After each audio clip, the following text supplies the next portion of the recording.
Welcome back everyone to another analysis. Today we're going to compare Olympic ring champion Arthur Zaneitti to Olympic ring champion Lu Yang. It's an interesting comparison because they're both incredibly strong, but they have completely different body types. Really, it's like apples and oranges. Let's first look at their different body types. Zaneitti's shoulders are so big they press against his cheeks. He has no neck and he looks like a miniature Hulk. Lu is much more trim. He also has very little neck, but at least you can see his ears here a little bit. Let's get started. Lu starts with a back roll to a Maltese. This has an F rating.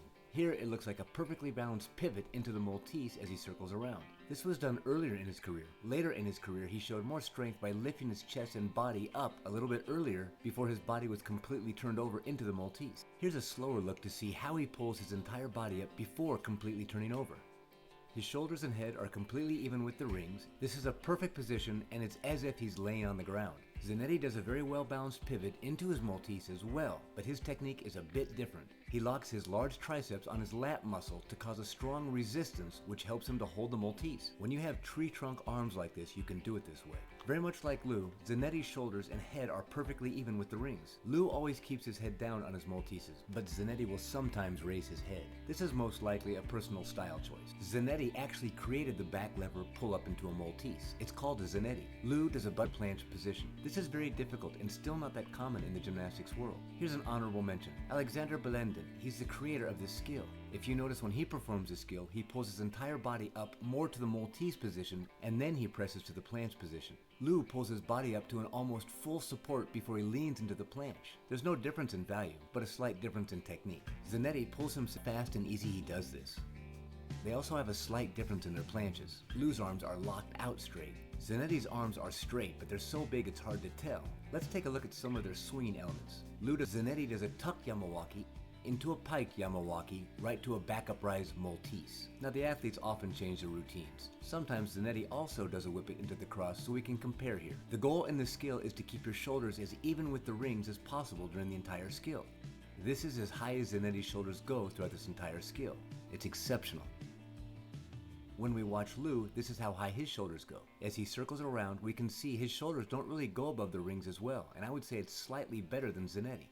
Here we see a back lever bounce into a cross. His cross is actually slightly lower than Lu. A low cross can be a sign of weakness to imply you could not pull up far enough to reach the level cross position. I don't think this is the case for Zaneitti, as I've seen him perform many times and sometimes he chooses to go either level or slightly low in his cross position. Now I've heard mixed reactions to Lu's head circling during his cross. I view it as a stylistic choice to relay to the judges and everybody watching that it's not hard for him, and he could do this while he's chewing gum. Again, at the top of the field in gymnastics, especially rings, the athletes are always looking for ways to separate themselves from each other. The small stylistic flair they add to each of their individual skills helps them do this. Zaneitti also has his flair, and he sometimes does it with lifting the fingers off the ring during a cross. This shows his own style, but it also shows that he has no false grip. Now the ring should always stay in your hand or palm. A false grip is when you put your wrist on the ring to make the length of your arm slightly shorter, and this makes skills slightly easier. A false grip is also a deduction from the judges. Let's take a look at Lu's able to hold the inverted cross considerably higher than level because it was considered so difficult.